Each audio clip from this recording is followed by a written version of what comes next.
The memo landed on Roy's porch the same morning he raised the flag for Veterans Day.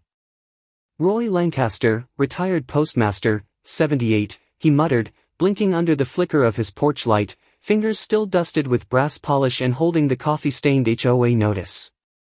When rules start dressing up as respect, where do you draw the line? Ever had a neighbor cross one too many? On the edge of Willow Bend Square, Roy adjusted his old army cap as the trumpet began to play, another Veterans Day, another salute to ghosts. The brass notes climbed through the crisp morning, weaving between rows of folding chairs draped in crocheted blankets. The courthouse's white columns stood tall behind the makeshift stage, just as they had every November. Across the street, Tucker's Diner puffed out wisps of bacon-scented steam, tempting the early crowd with the promise of warm mugs and old stories. Roy, Sarge Hamlin shifted his weight, brushing dust from his coat sleeve. A glint of metal peeked from the row of medals he'd pinned just above his heart. Ethan stood at his side, grinning as he helped adjust the old man's lapels. "You know," Ethan said, nudging him, "one day they're gonna build a statue of you out here." Roy chuckled. "Only if they want pigeons to have something new to aim at." "You ready, Grandpa?" Roy didn't answer immediately.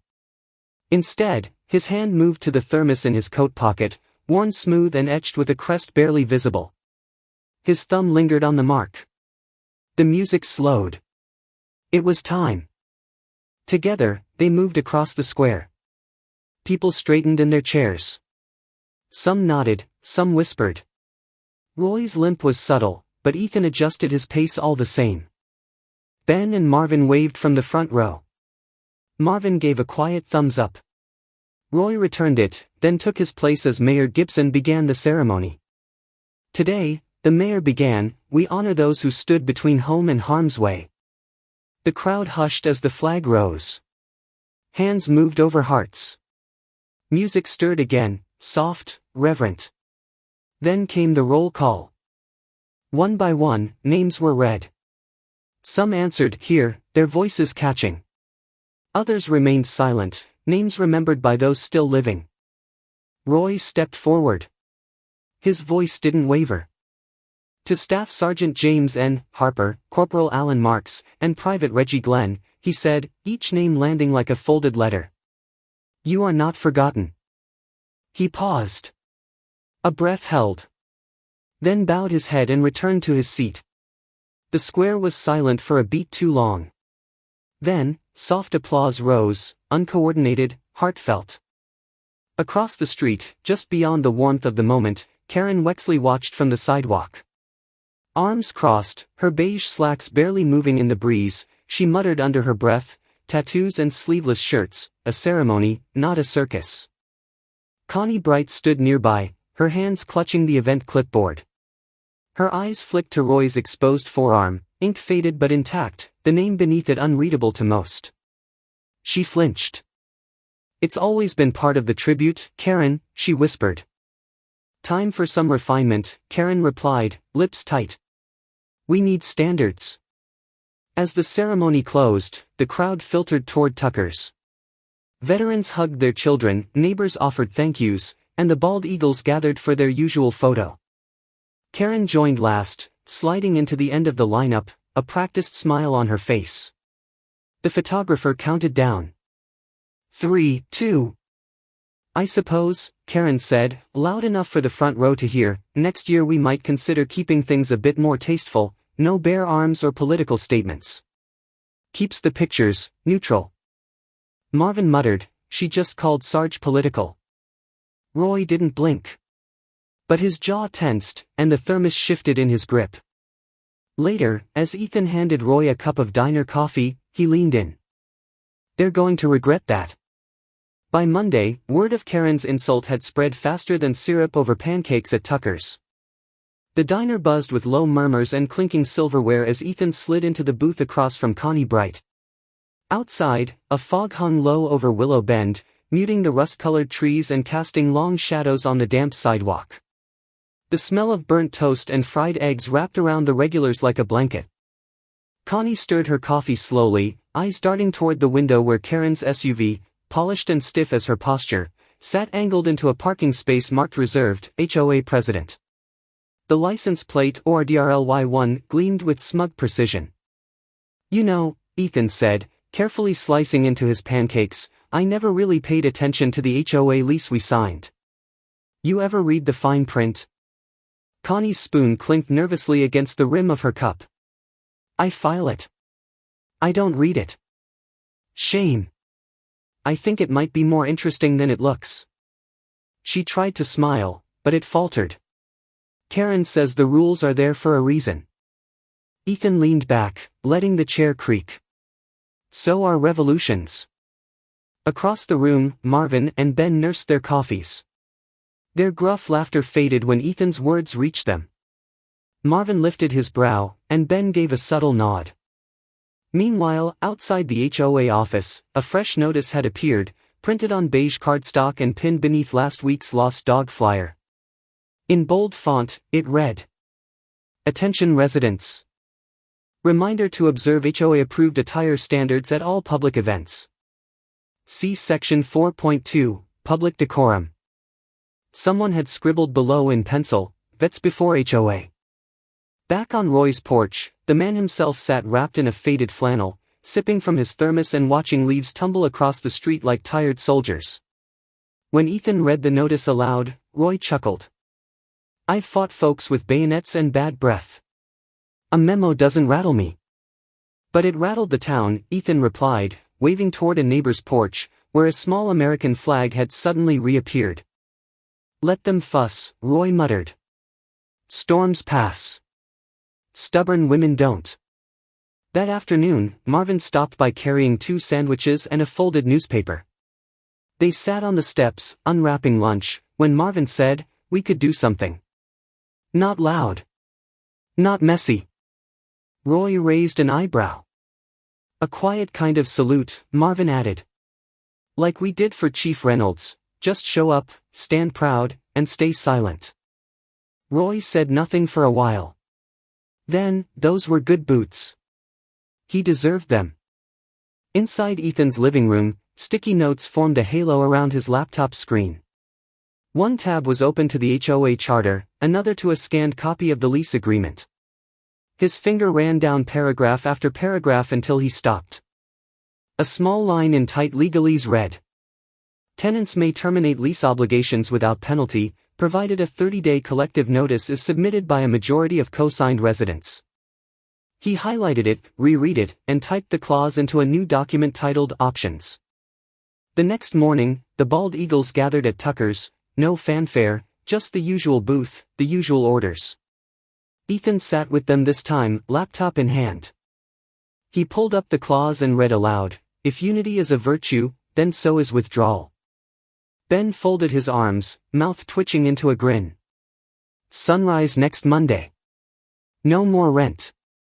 No more HOA flag." Marvin raised his mug. "To Roy." "To Roy," echoed around the table, solemn but sure. By Thanksgiving week, the town noticed something strange: flags lowered, porch lights dimmed, and the bald eagle's lodge suddenly empty. Willow Bend had grown quieter than usual.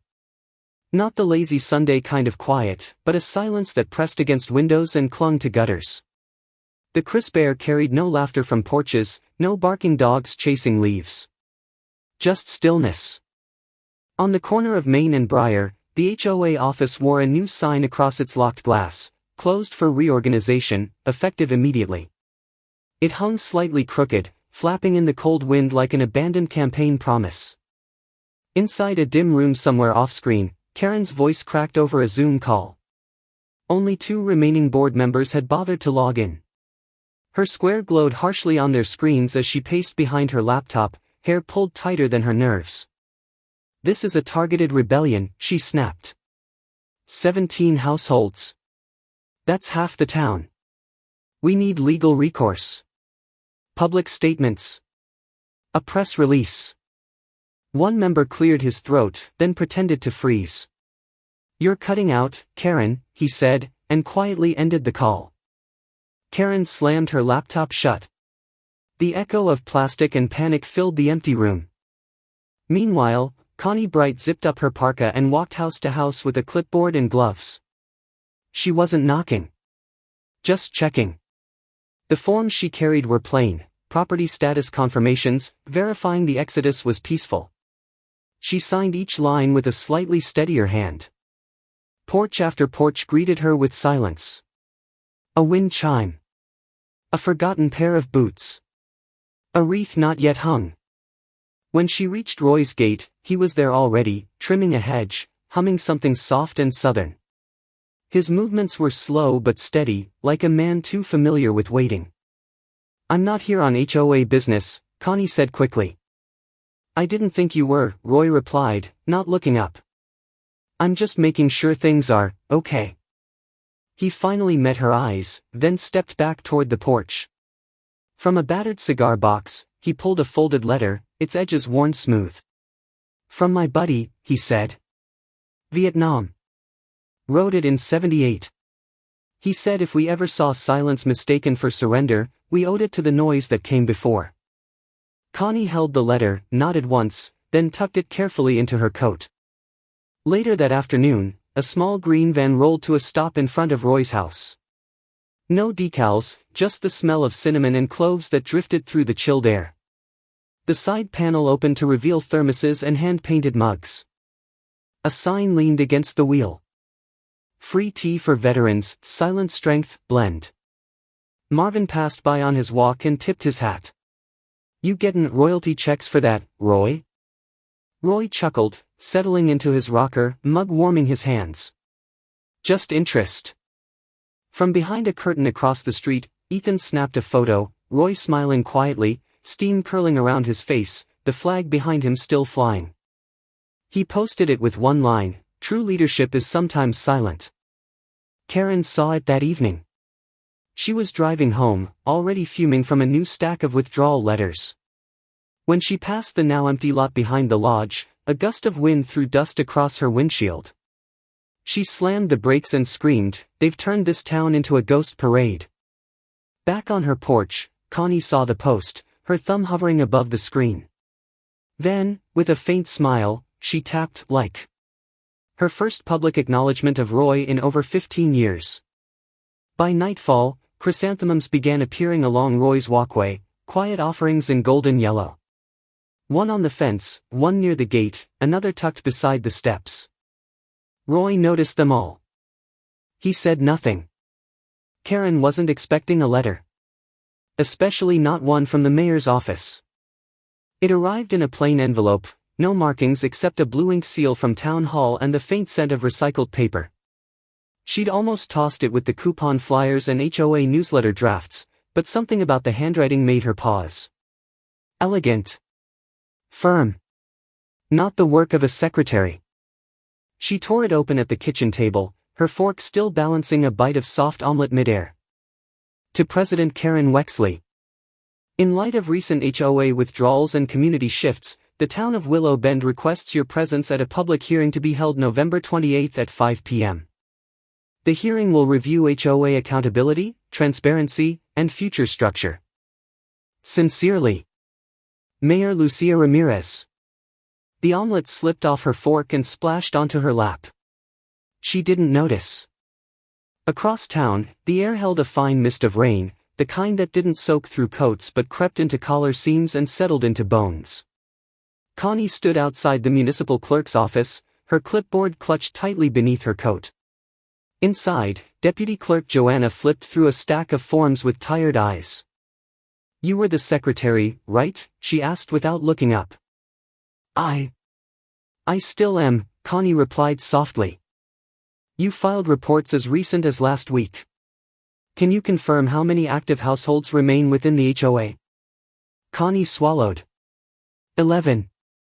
"And how many voted for this hearing?" "I don't know. I wasn't," she hesitated. "I wasn't asked." Joanna looked up then, pen tapping lightly on her desk. "They said you once wrote an essay. In school. About standing up when it's easier to stay quiet."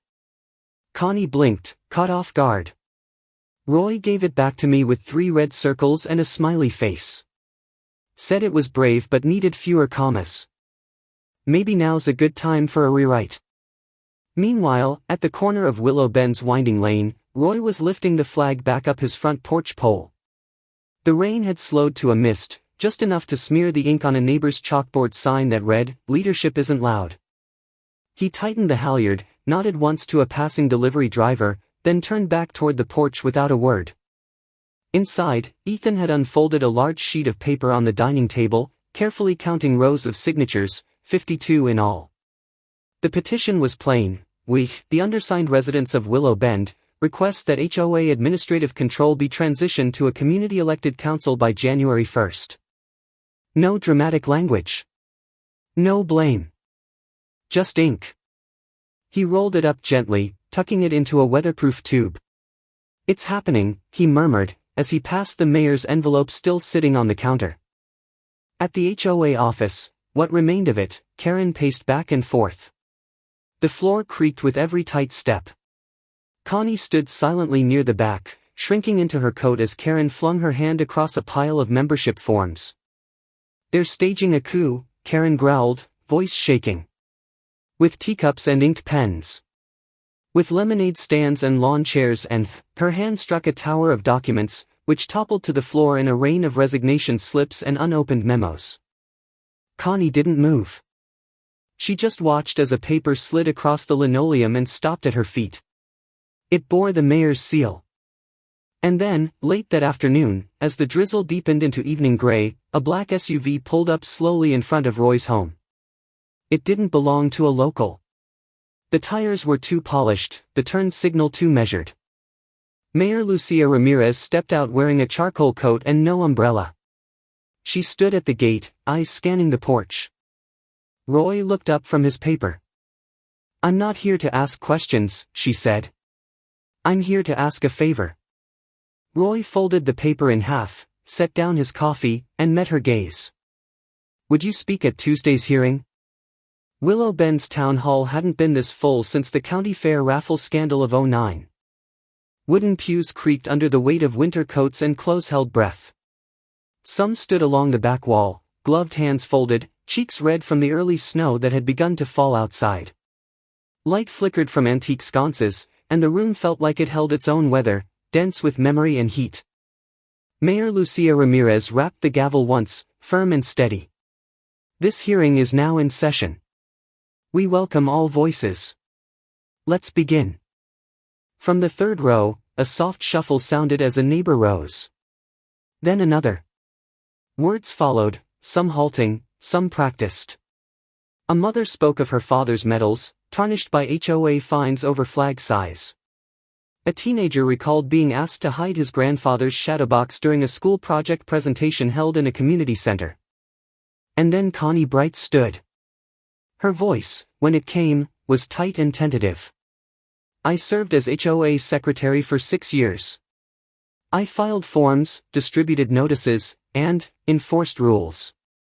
She swallowed. "But rules without community are just chains." Karen shifted in her seat, lips pursed, brow furrowed. "I resign," Connie said. "Effective immediately." A few gasps. One clap. Then silence again. Karen shot up from her seat. "This is a smear," she said. "We followed decorum. We upheld bylaws. If the tone of the town has changed, that's not on the HOA." Mayor Lucia lifted her hand gently. "Let's keep it civil." Ethan rose next. He wore a navy sweater, sleeves pushed to the elbows. "There's no need to place blame," he said, "but there is a need to listen." He laid down a folder, copies of petitions, photos, letters of concern. "Our request is simple. Democratic transition. Transparent leadership. We don't need to dissolve, just evolve." From the far end of the room, someone moved. Roy Hamlin, in his pressed wool coat, slow but straight, stepped into the aisle. The murmur stopped as if someone had pinched a wire. Roy didn't speak until he reached the small podium. He unfolded a paper, yellowed and torn at the edge. His voice, when it came, was gravel and weathered breath. "We do not fight for fences," he read. "But for friends." A pause. "We do not tattoo pride, we bury it." He looked up. And we carry silence not because we lack the words, but because some things weigh more when left unsaid. No one clapped. No one moved. A veteran in the back removed his cap. Karen stared ahead, unmoving, until the silence grew too large for her to sit inside. Her voice cracked once as she stood. "You've all made up your minds," she muttered. "Fine. Keep your bonfires and porch flags." Her heels struck wood as she walked out, each step punctuated by the whimper of old boards under pressure. Her hand wiped quickly across her cheek as she pushed through the door into the cold. Mayor Lucia watched her go. Then she turned to the room. Effective December 1st, the HOA board is suspended pending reorganization. A beat. Roy straightened. "Let's rebuild it," he said. "Together." Outside, the snow had thickened into a quiet curtain. Connie stepped into it, her breath fogging as she paused by the mailbox and dropped a small metal pin inside, a gold HOA emblem, now just tin among letters. Behind her, a woman pressed a tin box into Roy's hands. "My father's," she whispered. "He would have wanted you to have it." Roy opened the lid.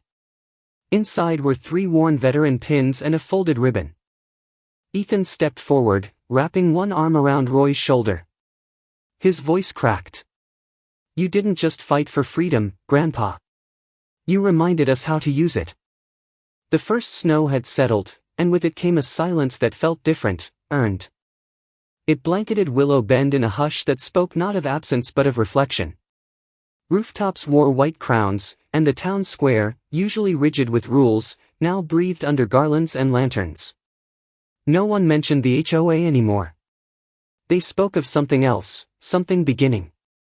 Inside the old community hall, its sign HOA board chambers, now gone, bolts still visible, Ethan stood before a fold-out table. He tapped a marker against a paper easel where bold letters spelled Willow Civic Trust. "We're not reinventing anything," he said. "We're just remembering how to listen." The room hummed with nods. Retirees, teenagers, single moms, veterans. People who once only met over fines and complaints were now drafting shared gardening plots and neighborhood patrol schedules. Connie sat near the back, her scarf a soft lavender. She waited until the crowd thinned before walking up to Roy. In her gloved hands was a folded paper, yellowed and lined. "This is yours," she said. "You corrected it when I was 12. I wrote that freedom was saying whatever you wanted. You wrote in the margins, freedom is choosing when to speak and when to listen. I forgot that." Roy looked at the paper, then at her. "And now? I'm remembering." She slipped a second letter into his hand, neat cursive, a red wax seal. "It's from her," she said quietly. "Karen." Roy stepped onto the porch of the community hall while the others inside discussed bylaws and potluck menus. He opened the letter slowly. "To the town I misunderstood. I'm sorry. For the flags I didn't honor, for the words I misused, for the silence I never gave space to. I'm leaving Willow Bend. Not out of defeat, but to learn how to be a neighbor again. Karen." He stood for a moment, snow catching in his white hair.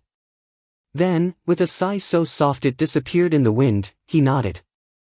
"That's a start." Later that afternoon, Roy was called to the front of the room by Mayor Lucia. The crowd parted respectfully, like snow under a warm hand. "We'd like you to serve as senior citizen liaison," she announced. "No bylaws. No votes. Just ears and heart." Roy smiled.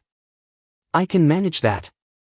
Then, before anyone could say more, Ethan motioned toward the draped sign above the podium. 2 volunteers pulled the cloth free, revealing a hand-painted plank. "Roy Lancaster Hall." Roy's hand went to his chest. He didn't speak. He didn't need to. Someone started clapping. Then everyone. Pumpkin pies and foil-wrapped corn passed from hand to hand. Laughter swelled like heat from cider pots. Children raced between legs. The chalkboard outside read, "Community first. Always." And as the evening settled, Ethan clinked his mug against Roy's. "There's still the Christmas potluck to plan," he said, grinning. "You're not off duty yet." Roy sipped slowly, eyes warm. "Good. I was just starting to enjoy retirement." On Christmas Eve, the flag over Roy's porch didn't just wave, it shimmered. Snow fell in gentle waves, each flake a memory, a hush, a promise. The porch light cast a soft halo over the wooden steps, where Roy sat with a thick blanket over his knees and a steaming cup of ginger tea in hand. The pole had been freshly sanded, repainted in quiet dignity. Gone were the HOA decals. Only stars and stripes remained, frayed at the edge but proud. Inside, laughter and low conversation blended with the scent of cinnamon and pine. Connie wore a woolen green cardigan, cheeks pink from the walkover. Ethan handed Roy a carefully wrapped parcel, his smile modest, eyes bright. "Open it, Pop." Roy peeled away the paper slowly, careful not to tear it. Inside, bound in navy leather, was a photo album, pages filled with yellowed clippings, snapshots, and Polaroids. His hand paused over one in particular, a black and white shot of a younger him, stepping off a train in 1953, uniform rumpled but eyes alight. "Where did you get this?" he asked. "Tucker's grandniece found it in the attic. Said it belonged with you." Roy didn't reply right away. He simply placed his hand on the photo and let the moment settle. Later, in the warmth of the living room, Connie stood. She unfolded a paper, creased and worn at the edges. Her voice trembled slightly at first. "This is from a long time ago," she said, glancing at Roy. "My 6th grade essay. He made me rewrite it 3 times. And he was right." She began to read. "Freedom isn't loud. It's the quiet knock at the door to help. It's the choice to show up when it's hardest. Freedom means the porch light is always on, even for those we disagree with." The room fell silent after she finished. Someone sniffled. Roy smiled. Outside, children gathered under the eaves, their mittened hands holding flickering candles. One voice began to sing, joined by another, and then the whole group in a gently imperfect carol. Ethan opened the door wide. No one reached for a phone. No one posted. They just stood, watching, listening, belonging. Roy rose from his chair. His joints creaked, but his spine stayed straight. He walked down the porch steps and stood beneath the flag. Snow kissed the crown of his head. He looked up. "We didn't fight wars to be feared by neighbors," he said, voice calm, steady. "We fought so we could wave hello." The wind carried his words across the square. A moment later, someone flicked the switch. Christmas lights blinked to life around the gazebo. Red, gold, blue, green, twinkling against the white. Families gathered in a wide circle. No walls. No divisions. Just shared space and snow. As the night deepened, Roy returned to his porch. Connie handed him a leather-bound notebook. "For your next letters," she said. He nodded, pressing it to his chest. Ethan wrote one final message on the wooden board they now used for town notices, in clean white chalk. "We remember. We rebuild. We rest." The clock neared midnight. Roy clicked off the porch light. The glow faded gently, leaving only the sparkle of holiday bulbs and the soft echo of laughter. No grand speeches. No final showdowns. Just peace. And the last candle flickered out on Christmas Eve. The quiet that followed wasn't empty, it was earned. In Willow Bend, neighbors once bound by silence found their voice, not through noise or outrage, but through shared purpose and steady grace. The story reminds us that when power forgets its people, the people must remember each other. Like a flag lifted not by wind but by willing hands, true community rises together.